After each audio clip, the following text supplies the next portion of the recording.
রাসূল বললেন, আরেক সিঁড়িতে উঠলাম, জিবরাইল আমিন বললেন, আমার নাম শুনলো, সাল্লাল্লাহু আলাইহি সাল্লাম পড়লো না, সে ধ্বংস হোক। আমি বললাম আমিন। আল্লাহ এই 3টা গুনাহ থেকে আমাদেরকে হেফাজত করেন। আপনারা কই দিচ্ছেন না তো? এই যে ছেলেরা এমনি হাঁটছে, বেশি করে দেন। এখানে 20,000 টাকা দিবেন কেউ? হ্যাঁ, বেশি হয়ে গেছে জানাল্লা ভাই। পয়সাওয়ালা কে আছে দেখান, চিন্তা করে। কে কেউ হাত উঠেছে নাকি? 20,000 টাকা দেখে একজন উঠেন তো, হাত উঠান। অথবা প্যান্ডেলের দায়িত্ব নেন কয়েকজন মিলে, প্যান্ডেল, মেহমান আর মাইক, বাস 3টা নিলে হয়ে গেল। আপনার চিন্তা করেন, আমরা সালাত পড়বো তো 5 ওয়াক্ত পড়বেন তো? প্রথম হিসাব কিসের? কিসের? সালাত। সালাত যদি ঠিক হয় অন্যগুলো ঠিক, সালাত বেঠিক অন্যগুলো আর ঠিক হবে না। সালাত, 5টা কথা আল্লাহ বলছেন সালাতের ব্যাপারে। প্রথম বলছেন আল্লাযীনা ইয়াকিমুনাস সালাত, প্রথম বলছেন নামাজ কায়েম করবে। কায়েম মানে হলো আপনি পড়বেন, আপনার ছেলে পড়বে, মেয়ে পড়বে, বিবিরা পড়বে। আপনি ঘরের মধ্যে কারো নামাজের খবর নেন না, আপনি নামাজ কায়েম করলেন না। আপনার ছেলে নামাজ পড়ে না, মেয়ে নামাজ পড়ে না, বেনামাজের সাথে আপনার উঠা বসা, আপনার নামাজ হলো না, আপনি মুমিন হলেন না। 2 নম্বর আল্লাহ বলছেন ওয়াস্তাঈনু বিস-সাবরি ওয়াস-সালাহ ইন্নাহা লাকাবীরাতুন ইল্লা আলাল খাশিঈন। নামাজের মাধ্যমে আল্লাহর কাছে সাহায্য চাও। নামাজ এবং ধৈর্যের মাধ্যমে এটা কঠিন তাদের জন্য যাদের হৃদয়ে আল্লাহর ভয় নাই। 3 নম্বর বললেন ওয়াস্তাঈনু বিস-সাবরি ওয়াস-সালাহ ইন্নাল্লাহা মা'আস-সাবিরিন। যখনই তোমার যখনই সাহায্যের দরকার হয়, ধৈর্য এবং নামাজ দিয়ে আল্লাহর কাছে সাহায্য চাও, সেই সাহায্যকারীর সাথে, সেই লোকের সাথে থাকবেন কে? আরো জোরে বলেন, আল্লাহ থাকবেন। 5 নম্বরে আল্লাহ বললেন কাদ আফলাহাল মুমিনুন আল্লাযীনা হুম ফি সালাতিহিম খাশিউন। সফল হলো তারা, ঈমান আনলো যারা। এখন ঈমান আনলো কারা? বহু মানুষ আছে ঈমান নাই, এমনি নামাজ পড়ছে। যেমন যারা সুদ খায় তাদের মধ্যে ঈমান, যারা চুরি করে তাদের মধ্যে ঈমান, যারা মদ খায় তাদের মধ্যে ঈমান থাকে। বলছেন মুহাম্মদ সাল্লাল্লাহু আলাইহি ওয়াসাল্লাম, জমির আইল ঠেলে যারা, তাদের মধ্যে ঈমান থাকে না, তাদের উপরে লানত। রাসূল বলছেন 4 ব্যক্তির উপরে আল্লাহর লানত। কয় ব্যক্তি? 4 ব্যক্তির উপরে আল্লাহর লানত। প্রথম ব্যক্তি যে আল্লাহ ছাড়া কারো নামে জবাই করে, তার উপরে আল্লাহর লানত। 2 নম্বর পিতামাতাকে যেই সন্তান লানত দেয়, তার উপর লানত। সাহাবায়ে কেরাম জিজ্ঞেস করলেন কে পিতামাতাকে লানত দেয়? রাসূল সাল্লাল্লাহু আলাইহি ওয়াসাল্লাম বললেন পিতামাতার ব্যাপারে বলে তোমার মতো বাপ মা আমার না হলেই ভালো হতো। এরকম সন্তান আছে না নাই? তোমার মতো বাপ মা আমার দরকার। এই সন্তানরা পিতামাতাকে লানত দেয়, আবার অন্যের বাপকে গালি দেয়, মাকে গালি দেয়, সেই গালি এসে নিজের বাপ মায়ের উপর পড়ে। 3 নম্বর রাসূল বললেন মান গায়্যারা মানার আল আরদ, জমিন যারা চেঞ্জ করে ফেলে, আরেকজনের জমি নিজে দখল করে নিয়ে যায়, এদের উপর লানত দেন কে? কথা বলেন, কে দেন? আল্লাহ দেন। আর যারা সুদ খায় তাদেরকে লানত দেন কে? আমরা সুদ থেকে ফিরে আসবো, আল্লাহ তৌফিক দান করেন। জোরে বলেন আমিন। এখন সিস্টেমটা এমন করা হয়েছে, সুদ থেকে বের হওয়ার কোনো উপায় নাই। অধিকাংশ দোকানদারিগুলো সুদের উপর টাকা নিয়ে ব্যবসা করছে, অন্য কোনো পদ্ধতি নাই। বেরিয়ে আসেন এটা থেকে। সুদের 12টা গুনাহ। কয়টা? রাসূল বলছেন আরো বেশি, 70টি গুনাহ, কিন্তু 12টা বিপদের সম্মুখীন আপনি হয়ে যাবেন। প্রথম, যারা সুদ খায় তাদের ঈমান থাকে না। 2 নম্বর, যারা সুদ খায় তাদেরকে পাগল করে কিয়ামতের ময়দানে উঠাবেন কে? সূরা বাকারার 175 নম্বর আয়াত। 3 নম্বর 275 নম্বর আয়াতের ভিতরে আল্লাহ বলছেন ইয়াতাখাব্বাতুহুমুল শাইতানু বিনাল মাস, শয়তান তাদেরকে স্পর্শ করবে, সে পাগল হয়ে উঠবে কিয়ামতের ময়দানে। আবার রাসূল বলছেন নিজের রক্তের ভিতরে সাঁতরাইতে থাকবে, বিশাল রক্তের ভিতরে সাঁতরাইতে থাকবে সুদখোর। আবার সুদখোরের পেট বিশাল বড় হয়ে যাবে, তার পেটের ভিতরে সাপগুলো দৌড়াদৌড়ি করতে থাকবে। আবার সুদ যারা খায় এদের কারণে সমাজের মধ্যে দুর্ভিক্ষ আসে। সুদ যারা খায়, এই সুদি কারবারের কারণে ক্ষেতের ফসল হয় না, ক্ষেতের গাছের ফসল হয় না। সুন্দর তরি তরকারি হয় না, সব কিছুর দাম বেড়ে যায়। আল্লাহ সুদ থেকে আমাদেরকে হেফাজত করেন। রাসূল বলছেন সুদের 70টি গুনাহ, সবচেয়ে ছোট গুনাহ হলো নিজের মায়ের সাথে জিনা করা। আর সুদ যারা খায় তারা আল্লাহর সাথে যুদ্ধ করে। কার সাথে? কিয়ামতের মানে আজকে পড়লাম একটা তাজা হাদিস, রাসূল বলছেন যারা সুদ খায় খেয়ে গেল কিয়ামতে আল্লাহ তাদেরকে তলোয়ার দিবেন, তলোয়ার দিয়ে বলবেন যে আল্লাহ আল্লাহ রাসূলের সাথে যুদ্ধ করতে আসো। সূরা বাকারা 279 নম্বর আয়াত, ফাইন লাম তাফআলু ফাআযানু বিহারবিন মিনাল্লাহি ওয়া রাসূলিহি ওয়াদারু মা বাকিয়া মিনার রিবা ইন কুনতুম মুমিনিন। তুমি যদি মুমিন হতে চাও সুদের যা আছে ছেড়ে দাও, যদি না ছাড়াও আল্লাহর সাথে রাসূলের সাথে যুদ্ধের জন্য তৈরি হও। কিভাবে যুদ্ধ করবেন? মশার সাথেই তো আমরা পারি না। এই যে ডেঙ্গু এসেছে, ডেঙ্গু কত মানুষকে ধ্বংস করে গেছে, শুধু মুসলমানদেরকে হেফাজত করে দিয়েছেন কে? মুসলমান বেশি মরে নাই, অল্প কিছু মরেছে, ঠিক না? ঠিক।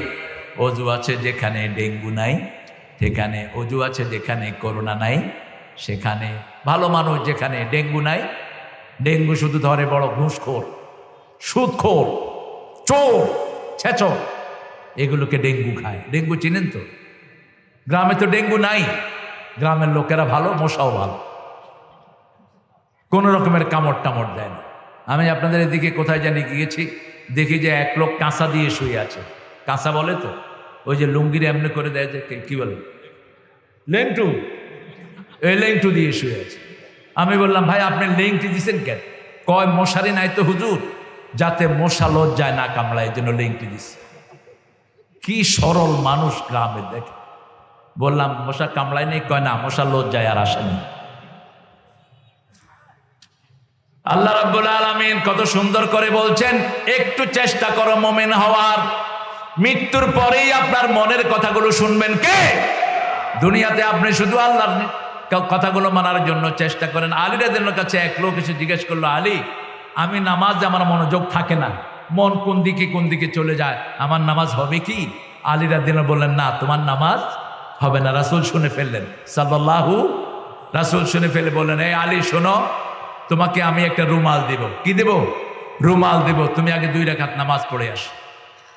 2 রাকাত নামাজে তিনি দাঁড়ালেন, নামাজ পড়ে তাড়াতাড়ি আসলেন, ইয়া রাসূলুল্লাহ রুমাল দেন। বলছে এই যে 2 রাকাত নামাজ পড়লা, কোনো কিছু কি মনে আসছে নাকি? কয় আসছে। কি? শুধু চিন্তা হয়েছে কি রুমাল দিবেন, সাদা না লাল? আবার ফাতেমার রুমাল আমাকে দেন কিনা? শুধু রুমালের চিন্তা হয়েছে। এখন রাসূল সাল্লাল্লাহু আলাইহি ওয়াসাল্লাম বললেন, তুমি বলো তোমার নামাজ হয়েছে নাকি? কি বলেন, নামাজ হয়েছে তো? কথা কন না কেন? হ্যাঁ, নামাজ হয়নি? কে আছেন আপনারা নামাজে দাঁড়িয়ে কারো কথা মনে ওঠে না? একজন হাত তোলেন তো, কোন সমদারি আছেন? শুধু রাসূল ছাড়া আর কেউ নাই, ঠিক না? ঠিক। এই জন্য আল্লাহ বলছেন আন সালাতিহিম সাহুন, নামাজের বাহিরের ব্যাপারে বললেন ফি সালাতিহিম সাহুন, বললে আমরা সবাই ধরা খেয়ে যেতাম, কারণ নামাজ হতো না। আল্লাহ বলছেন আন সালাতিহিম সাহুন, নামাজের যখনই আজান হয় মসজিদে যাও, ভিতরে যদি কিছু আসেও মাফ করে দিবেন কে? সব আল্লাহ মাফ করে দিবেন। শুধু শুধু নিজের শরীরটা নিয়ে তুমি নামাজের ভিতরে থাকো, নামাজের তসবিহগুলো পড়ো, নামাজের ওযুগুলো সুন্দর করে করো, রুকু সেজদা সুন্দর করে করো, আজিবাজি যা কিছু তোমার মনে আসে সবগুলো মাফ করে দিবেন কে? কিন্তু ফজরের সময় ফজর পড়ো, জোহরের সময় জোহর পড়ো। আমাদের দেশে তো নামাজের সময় আমরা চেঞ্জ করে ফেলেছি। এই যে রমজান আসতেছে, সেহরির সময়, সেহরির সাথে সাথে আমরা ফজর পড়বো, কিন্তু রমজান শেষ, ফজর চলে যায় 45 মিনিট, 1 ঘন্টা পরে। আবার জুমার দিন আজান হয় 12টায়, জুমা নাই, কখন হয়? জোহরের নামাজ কখন? জোরে বলেন তো, কেমনে হলো এটা? রাসূল সাল্লাল্লাহু আলাইহি ওয়াসাল্লামকে জিজ্ঞেস করা হলো, বুখারীর বর্ণনা, মুসলিম শরীফে এসেছে, আইয়ুল আমালে খাইর, সবচেয়ে ভালো কাজ কি? রাসূল সাল্লাল্লাহু আলাইহি ওয়াসাল্লাম বলেন as-সালাত আলা ওয়াক্তিহা। 2 নম্বরে কি? বিররুল ওয়ালিদাইন, পিতামাতার খেদমত। 3 নম্বরে হলো আল জিহাদ ফি সাবিলিল্লাহ। এই 3টা কাজ। প্রথম হলো সালাত। প্রথম কি? সালাত। আমরা সালাত সব রাসূলের মতো করে পড়বো। এই শাবানে কিলাকিলি না করে নামাজটা সুন্দর করেন। রাসূল তো সবচেয়ে সুন্দর করতেন নামাজ, এই শাবানে সবচেয়ে লম্বা নামাজ পড়তেন মুহাম্মদ সাল্লাল্লাহু 5টা আমল এই শাবানে করতেন। কয়টা? সবচেয়ে বেশি রোজা রাখতেন এই শাবানে, দ্বিতীয় সবচেয়ে বেশি নফল ইবাদত করতেন এই শাবানে, তৃতীয় সবচেয়ে বেশি দান করতেন এই শাবানে, চতুর্থ সবচেয়ে বেশি পবিত্রতা অর্জন করতেন এই শাবানে, পঞ্চম এত বেশি দাঁত মাজতেন সাহাবায়ে কেরাম বলতেন আমাদের মনে হতো রাসূল নিজের দাঁত ভেঙেই ফেলেন কিনা। আর অধিকাংশ উম্মত আমরা দাঁত মাজি না, আমাদের দাঁতগুলো ময়লা, আর এর উপরে বিড়ি খায়। আপনাদের এখানে অবশ্য বিড়ি খোর কম, মেলাই আছে, মেলাই আছে গো। কি খাও? বিড়ি খেয়ে মসজিদে যাও কেমনে ভাই? পেঁয়াজ খেয়ে যারা মসজিদে যায়, রাসূল বলেছেন ডেরা ধরে বাইরে ফেলে দাও। হচ্ছে পেঁয়াজ হালাল জিনিস। দুর্গন্ধ আসে যেখানে জাহান্নাম আছে, দুর্গন্ধ আসে জাহান্নাম থেকে, সুগন্ধ আসে জান্নাত থেকে। বিড়ি খেয়ে মসজিদে যায়েন না, বিড়ির ভিতরে 1100 রোগ। বিড়ি শরীরের জন্য মারাত্মক ক্ষতিকর, ঠিক না বেঠি? আবার অনেক হুজুররা জর্দা খায়, জর্দা রহমতুল্লাহ আলাইহি, জর্দা ছাড়া ওনারা পানি খেতে পারেন না। তুমি তো বিড়ি করে চেয়ে মারাত্মক, ও তো পুড়ে ফেলে, তুমি তো চাবিয়ে খাও।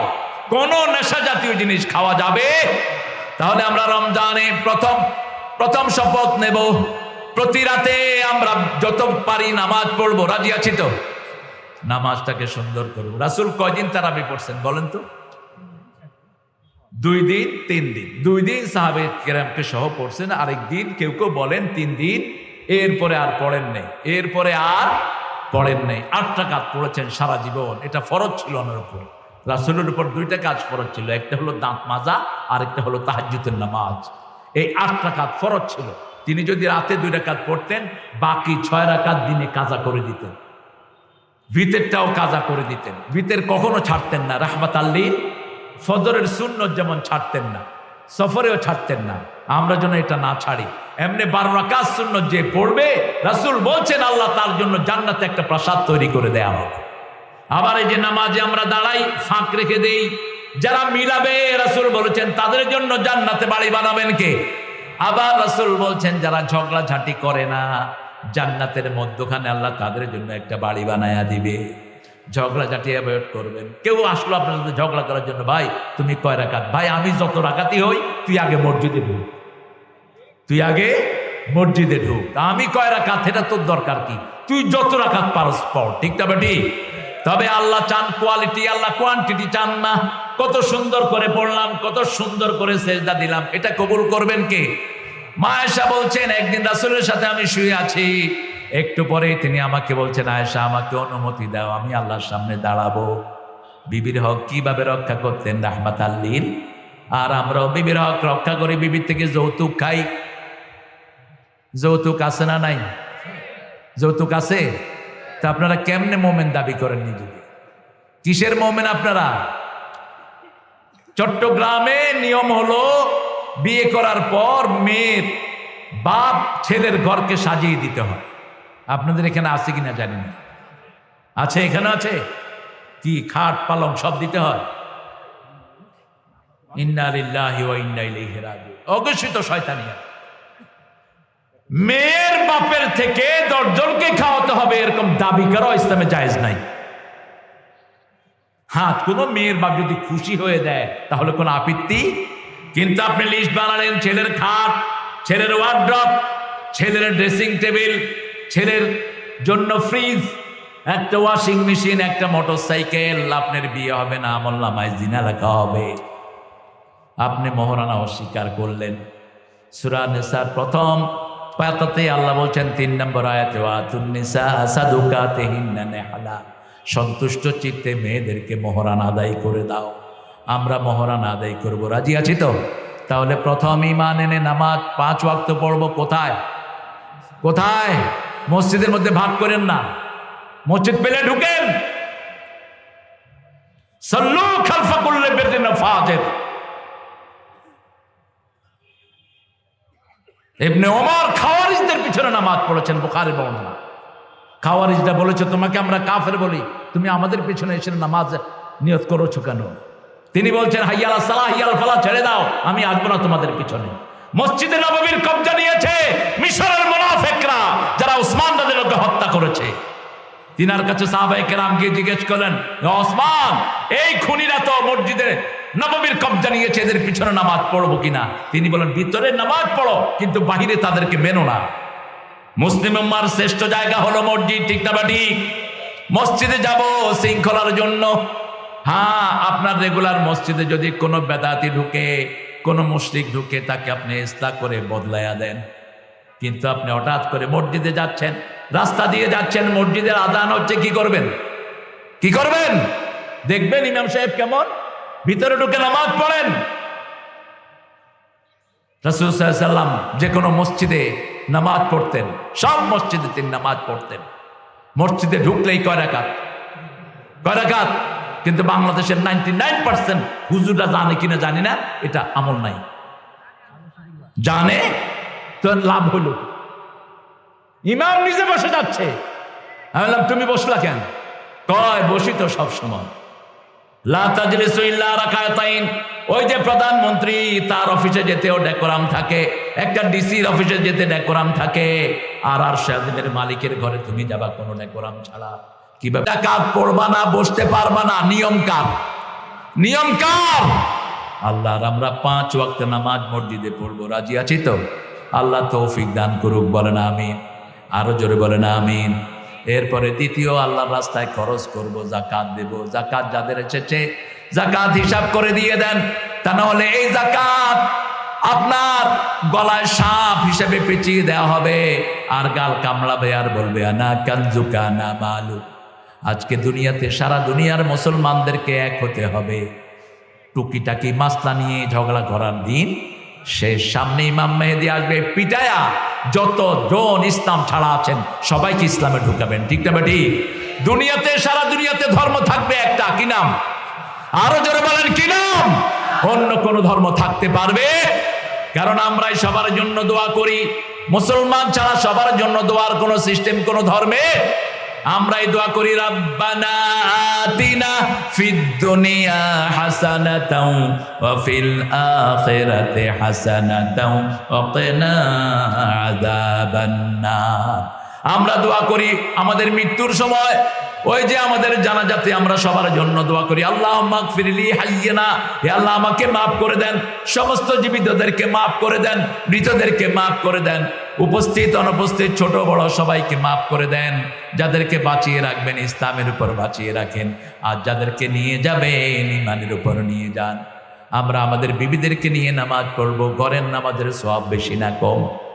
রাসূল সুন্নত পড়তেন ঘরে, নফল পড়তেন ঘরে, তারাবিও পড়তেন। কথা বল না কেন? কোথায় পড়তেন? ঘরে। মসজিদে নববীতে 1 রাকাত 1000 রাকাতের সওয়াব। সেই মসজিদে নববীতে তিনি নফল পড়তেন না, তার মানে ঘরের সওয়াব আরো বেশি। আপনার ঘরকে কবর বানায়েন না, আপনার বিবিকে সাথে নিয়ে নামাজ পড়েন, ছোট বাচ্চাকে নিয়ে পড়েন।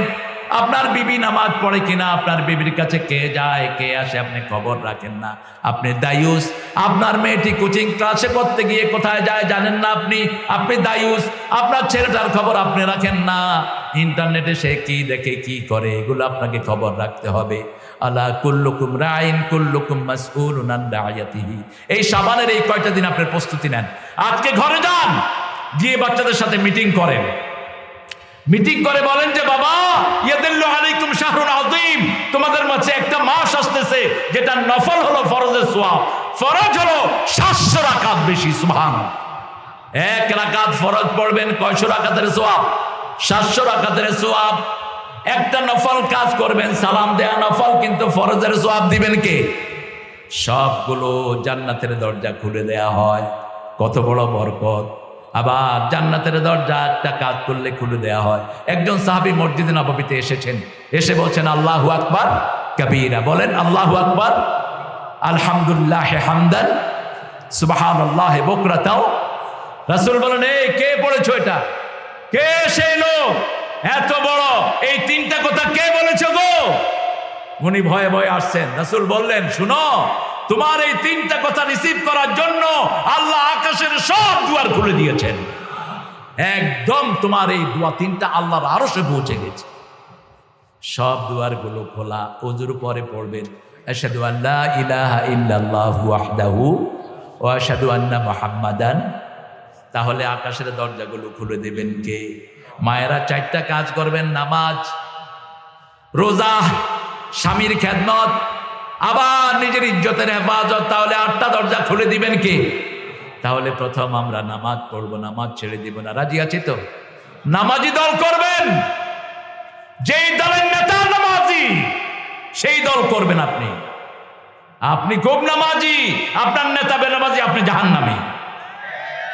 প্রত্যেক মানুষকে আল্লাহ ডাকবেন, ইয়াউমা নাদউ কুল্লা উনাসিন বিইমামিহিম। বুনাইস বনি ইসরাঈল বলছেন, আগে নেতাকে ডাকবেন, তারপরে কর্মীকে ডাকবেন। কে? আল্লাহ ডাকবেন। সেজন্য নামাজ আছে যেখানে আমরা আছি।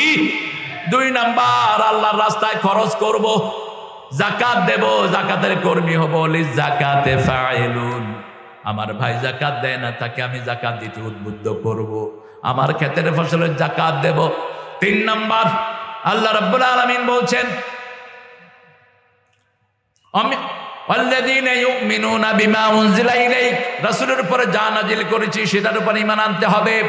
আমার রাসূল সাল্লাল্লাহু আলাইহি সাল্লাম বলেছেন, ইসলাম ছাড়া কোনো দিন নাই, ঈমান ছাড়া কোনো আমানতদারিতা নাই, আর যার আমানতদারিতা নাই তার ঈমান নাই। আপনি আপনার প্রতিবেশীকে অভুক্ত রেখেছেন, ও কিন্তু প্রতিবেশীর পেটে ক্ষুধা, আপনি পেট ভরে মসজিদে যাচ্ছেন, রাসূল বললেন তুমি তো মুমিনই না।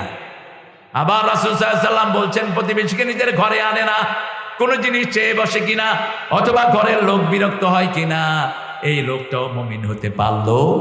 আবার আপনি বিবির গায়ে হাত তোলেন, এরকম বেয়াদব আছে না নাই? কথা বল না কেন? চেয়ারম্যান সাহেবরা থাকলে ভালো হতো।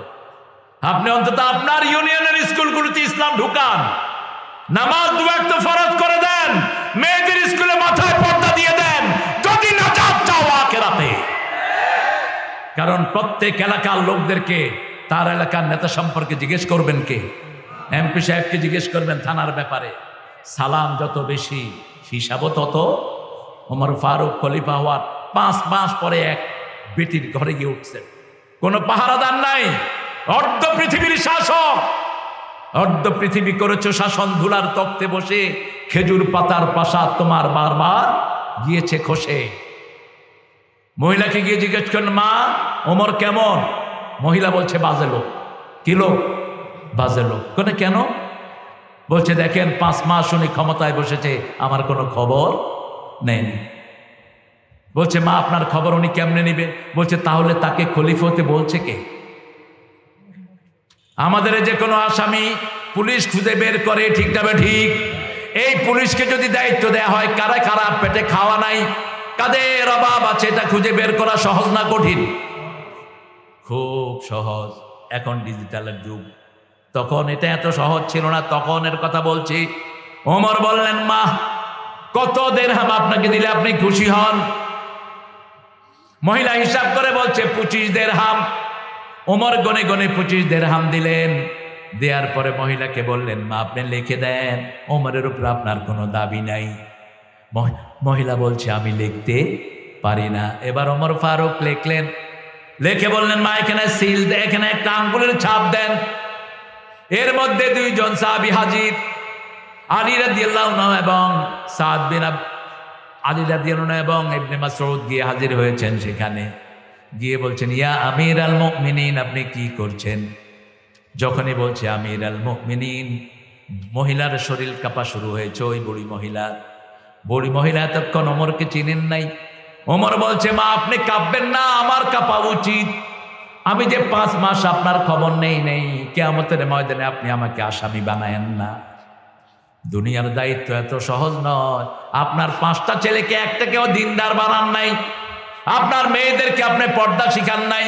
আল্লাহর আদালতে আসামির কাঠগড়ায় দাঁড়াতে হবে। আপনার আন্ডারে 10 জন শ্রমিক কাজ করে, কাউকে আপনি নামাজ শিখান নাই, আপনাকেও জবাবদিহি করতে হবে। রাসূল বলছেন, কারো আন্ডারে যদি 10 জন লোক থাকে, এই 10 জন লোকের ব্যাপারে ওই যিনি নেতা তাকে জিজ্ঞেস করবেন কে? আবার ওই কর্মীদের কাছে প্রশ্ন করবেন কে? সেজন্য আমার রাসূল সাল্লাল্লাহু আলাইহি ওয়াসাল্লাম দেখেন রাস্তায় বের হতেন, যে কোনো লোককে সহযোগিতা করতেন। একদিন বেরিয়ে দেখেন এক বুড়া লোক কূপ থেকে পানি তুলছে।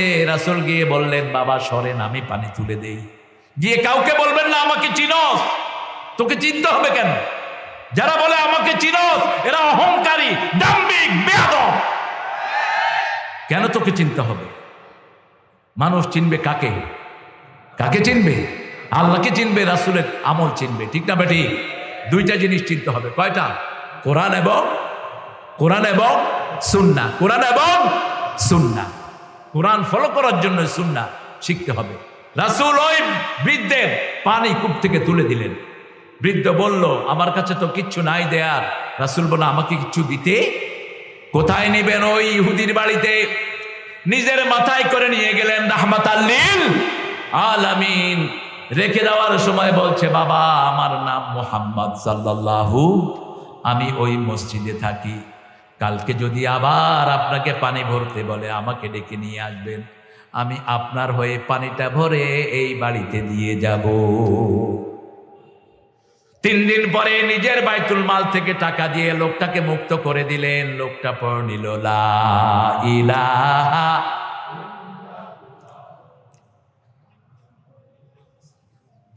আজান হচ্ছে? একজন উত্তর দেন। তিরমিজির একটা খুব চমৎকার হাদিস হাদিস সবগুলোই চমৎকার। রাসূল একদিন এক ঘরে ঢুকলেন, ঢুকে বললেন, হাল আনদাকুম গরীব, তোমাদের কাছে কি কোনো আহলে হাদিস অর্থাৎ স্ট্রেঞ্জার কেউ আছে নাকি? আহলে হাদিস খ্রিস্টান ইহুদি কেউ আছে ঘরের ভিতরে? সাহাবায়ে কেরাম বললেন, না কেউ নাই। বলছে, দরজাটা লাগিয়ে দাও, দরজাটা লাগিয়ে দাও, তোমরা সবাই হাত তোলো। সাহাবায়ে কেরাম হাত তুললেন, রাসূলও হাত তুললেন। রাফা ইয়াদাই, আপনারাও হাত তোলেন। এই যে হাদিসের আমল করলাম। পড়েন লা ইলাহা ইল্লাল্লাহু মুহাম্মাদুর রাসূলুল্লাহ। হাতগুলো নামা। রাসূল হাত তুলতেন, মাঝে মধ্যে তোলাতেন, এই জন্য হাত তোলানোটা সুন্নাহ। রাসূল বললেন, শুনো, আল্লাহ আমাকে এই কালেমাটা দিয়েছেন, এই কালেমার দাওয়াত যারাই গ্রহণ করবে তারা জান্নাতি হয়ে যাবে। এই কালেমা দিয়ে আমরা দাওয়াত দিব সবাইকে। এবং রাসূল বলেছেন, যখন কোনো মুমূর্ষু রোগী দেখো, হোক অন্য ধর্মের, তার পাশে পড়ো লা ইলাহা ইল্লাল্লাহু মুহাম্মাদুর রাসূলুল্লাহ সাল্লাল্লাহু। রাসূল সাল্লাল্লাহু আলাইহি সাল্লাম বললেন, এই দাওয়াতটা তোমরা গ্রহণ করেছো, তোমাদের গুনাহগুলো মাফ করে দিয়েছেন কে? এই কালেমা দিয়ে আমরা আমাদের জীবন চালাবো। রাসূল সাল্লাল্লাহু আলাইহি সাল্লাম এই কালেমা নিয়ে আসছেন। এই কালেমা দিয়েই তিনি সমাজকে সংস্করণ করেছেন। এই কালেমা দিয়েই সমাজের মানুষকে বিশুদ্ধ করেছেন। ঠিক না বা ঠিক? ওয়াল্লাযীনা ইউমিনুনা বিমা উনজিলা ইলাইক মা আতাকুমুর রাসূলু ফাখুযুহু। আমার নবী কখনো কাউকে কষ্ট দেন নাই, আমরা কাউকে কষ্ট দেব? আমার নবী কোনোদিন কারো অধিকার কেড়ে নেন নাই, আমরা কারো অধিকার কেড়ে নেব? কারো চাকরি খেয়েছেন, তার কাছে মাপ চান। কারো জমি দখল করেছেন, মাপ চান। সে মাফ না করলে আল্লাহ মাফ করবে না। কোন মেয়ের ইজ্জত হরণ করেছেন, তার কাছে মাপ চান। কোন আলেমের গীবত করেছেন, এখন তো ইন্টারনেটে মাশাআল্লাহ যা খুশি লিখে দেয়, মনে করেছেন এমনি চলে যাবেন? অসম্ভব। মা আয়েশা সিদ্দিকা রাদিয়াল্লাহু আনহা শুধু বললেন, ইয়া রাসূলুল্লাহ সাফিয়া। কি দেখালেন? ওনার থেকে সর, ওনার থেকে কি? রাসূল বললেন, কথাটা উগ্র করো, তোমার এই কথা সাগরের পানি বিবর্ণ হয়ে গেছে। এটা শুনলে সাফিয়া কষ্ট পাবে। একজন লোক বেটে, ওকে যদি আপনি বেটে বলেন ও খুশি হবে না বেজার? একজন লোক কালো, ওকে যদি আপনি কালো বলেন ও খুশি হবে না বেজার? এই কষ্টটা আপনি তাকে দিতে পারবেন? একটা লোকের মধ্যে ওই দোষটা আছে, সেটা তার আড়ালে বলাই গীবত, সেটা তার আড়ালে বলা কি? গীবত। আর যদি কিচ্ছু না থাকে, আপনি যদি তার বিরুদ্ধে কিছু বলেন, এটা মিথ্যা তহমত দেয়া হয়। আমরা যেন এটা না করি, আল্লাহ আমাদেরকে হেফাজত করেন। বলেন আমিন। আরো চিৎকার করে বলেন আমিন। আমিন তো আপনারা জোরে বলেন না, আস্তে বলেন। যে জোরে বলেন তো আমিন। না, জোরে বলেন, শক্তি নাই। সাহাবায়ে কেরাম যখন আমিন বলতেন, ইহতাজ্জাল মসজিদ নববী কাঁপতো। একটু কাঁপায় দেন তো, জোরে বলে। একটু হয়েছে না? আমি শুনতেছি না ভালো মতো। আর আমাদের মাশাআল্লাহ বাংলাদেশের মসজিদগুলোতে মুসল্লি আছে কিনা টের পাওয়া যায় না। হুজুর যখন নামাজে দাঁড়ায়, কাতার সোজা করো,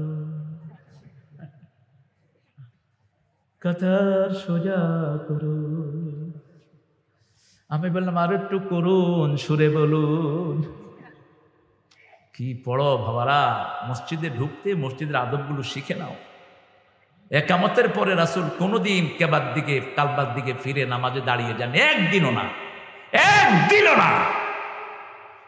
যখনই একামত হয়েছে রাসূল ঘুরে বসছেন মুসল্লিদের দিকে, ইস্তাউ ইদালু তারাসাউ আসাদুল খালাল সাওয়ু সুফুফাকুম ফাইন্না তাসবিয়াতাস সুফুফ মিন তামামিস সালাত সাওয়ু সুফুফাকুম ফাইন্না তাসবিয়াতাস সুফুফ মিন ইকামাতিস সালাত। ওমর লাঠি নিয়ে ঘুরতেন, যার কাতার বেঁকা হতো গর্দানে বাড়ি মারতেন। কাতার বেঁকা হওয়া মানে তোমার অন্তর বাঁকা হয়ে যাওয়া, ঠিক না বাটি? এত মুসলমানের দেশে এখন মুসলমানদের ভিতরে কিলাকিলি আছে না নাই? কারণ মসজিদে কোনো সম্পর্ক, এই যে ভাইকে আমি ধরলাম, সম্পর্ক বাড়লো না কমলো? বাড়লো। আলহামদুলিল্লাহ। সার লাগবে না কিন্তু, বাড়লো না কমলো? কমে গেল। লেগে দাঁড়ান, সাহাবে কেরামের জামার এখান দিয়ে ছিটতো। আমি এগুলো বললাম, আমার আপনি তো লামাজহাবি। আমি তুই হচ্ছে লামাজহাবি, আমরা হলাম আসল মাযহাবী। 4 খলিফায় ছিলেন, 4 ইমামই ছিলেন, রাসূল সাল্লাল্লাহু আলাইহি ওয়াসাল্লামের সবচেয়ে বড় অনুসারী। না জেনে কথা বলো কেন? ইমাম আবু হানিফা কত বড় কথা বলে গেছেন, ইজা সহহাল হাদিস ফাহুয়া মাযহাবী। সহিহ হাদিস যেখানে আমি আছি সেখানে আমার কথা যদি হাদিসের বিপরীতে হয়, ডাস্টবিনে ছুঁড়ে মেরে দাও। এই দুঃসাহস অন্য কোন ইমাম করেন নাই, ঠিক না ঠিক? তার আকীদা ফিকহুল আকবরের উপর পৃথিবী দাঁড়িয়ে আছে। আন্দাজে একটা আমল করে কয় হানাফি, আসল হানাফি আমরা। আবু হানিফা সব সময় সহিহ হাদিস মেনে চলতেন, আমরাও সহিহ হাদিস মেনে চলি, ঠিক না বেটি? রাসূল যা দিয়েছেন আমরা ধরবো। আমার নবী কাতার লাগিয়ে দাঁড়াতেন, আমরাও লাগিয়ে দাঁড়াবো। আমার নবী কোনোদিন বিবিদেরকে একলা ছেড়ে দেন নাই রান্নাতে, আমরাও ছেড়ে দেব। আমার নবী নিজের কাপড় নিজে সেলাই করতেন, নিজের কাপড় নিজে ধুইতেন, নিজের জুতা নিজে সেলাই করতেন, আমরাও নিজের কাজ নিজে করব। কোন বিবির সাথে কোনোদিন দুর্ব্যবহার করেন? ও গো মা তুমি এ ধরনের শ্রেষ্ঠ নেয়ামত, তোমারই পদ তলে রয়েছে জান্নাত। মা, মায়েদেরকে আমরা সম্মান দেব। আমাদের মায়েরা অনেক নির্যাতিতা। বাংলাদেশের মায়েরা রান্না বাড়া করে কারা? জোরে বলেন। সারা বছর কারা? রাসূল তো জীবনে এটা করেননি। কাপড় চোপড় ধোয় কারা? বাচ্চা লালন পালন করে কারা? ঘর পরিষ্কার করে কারা? মায়ের খায় কারা? কেন মারেন? কেন মারেন? কেন? হ্যাঁ, তুই করে বলবেন না বিবিকে, তুই তুই নিষেধ। সূরা নিসার 20 নম্বর আয়াত, আশিরুহুন্না বিল মারুফ।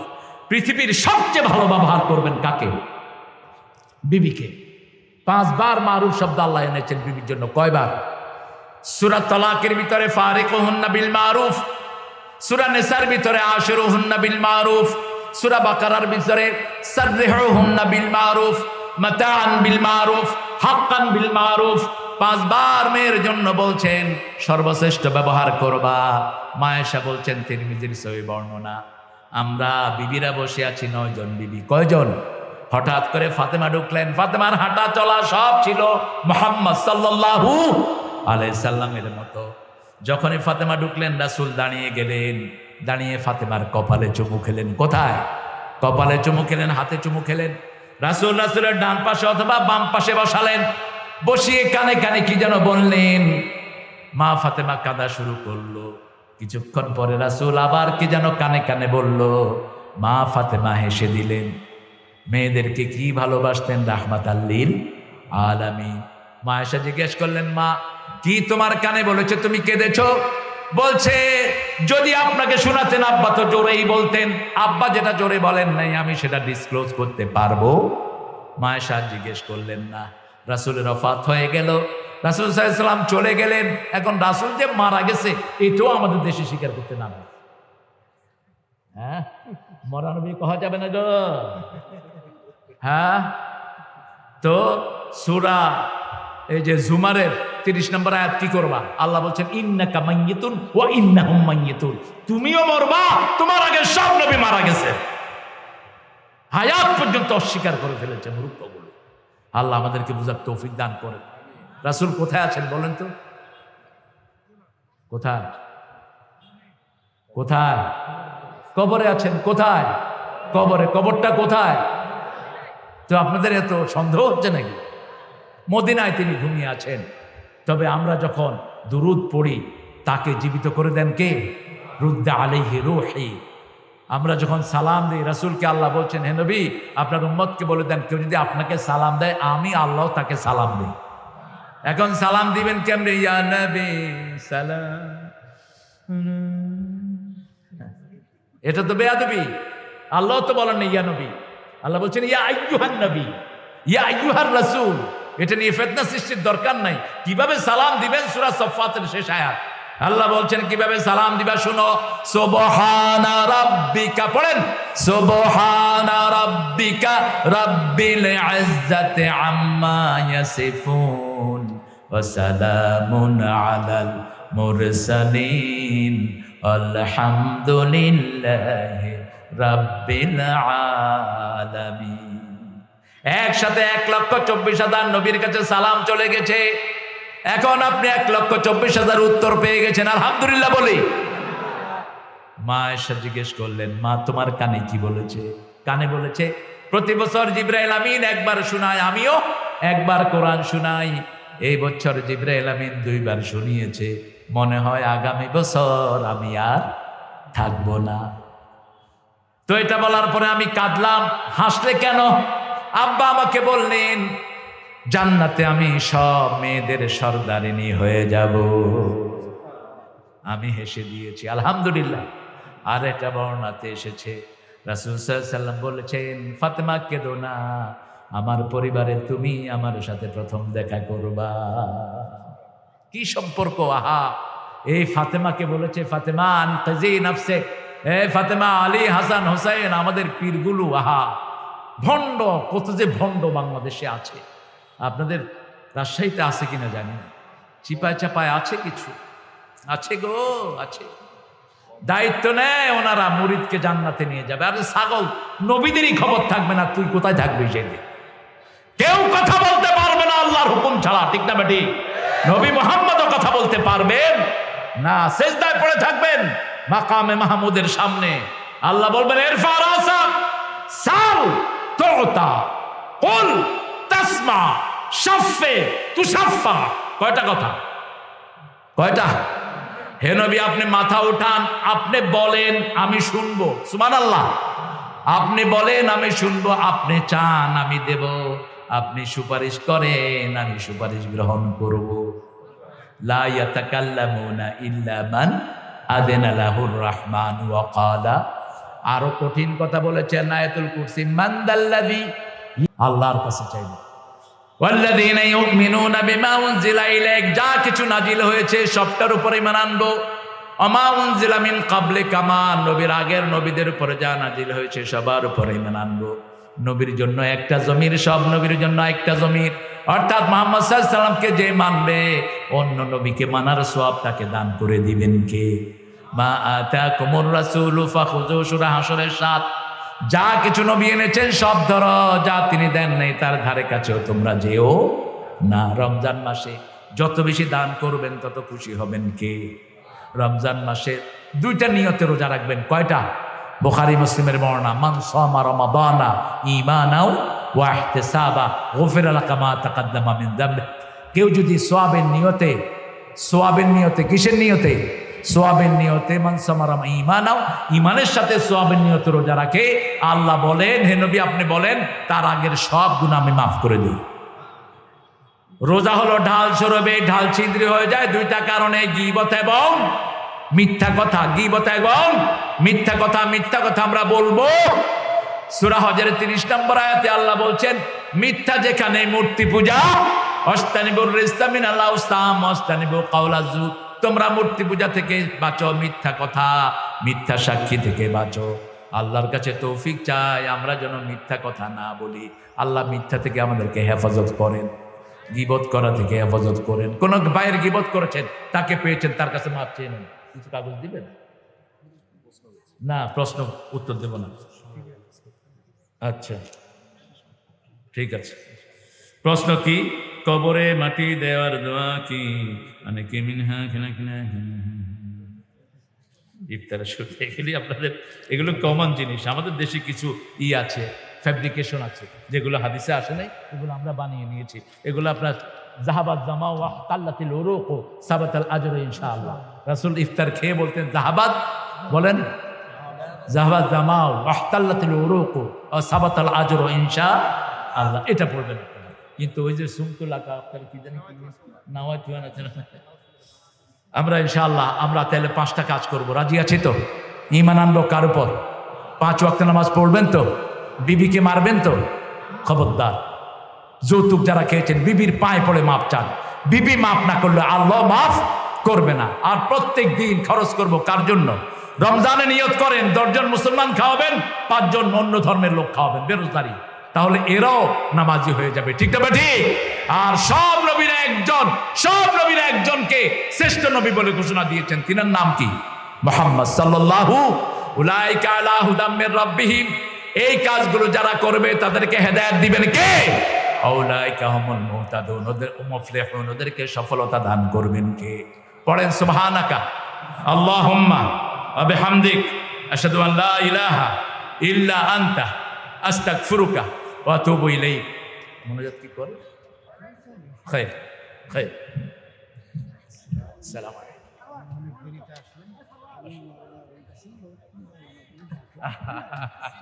শুকরিয়া।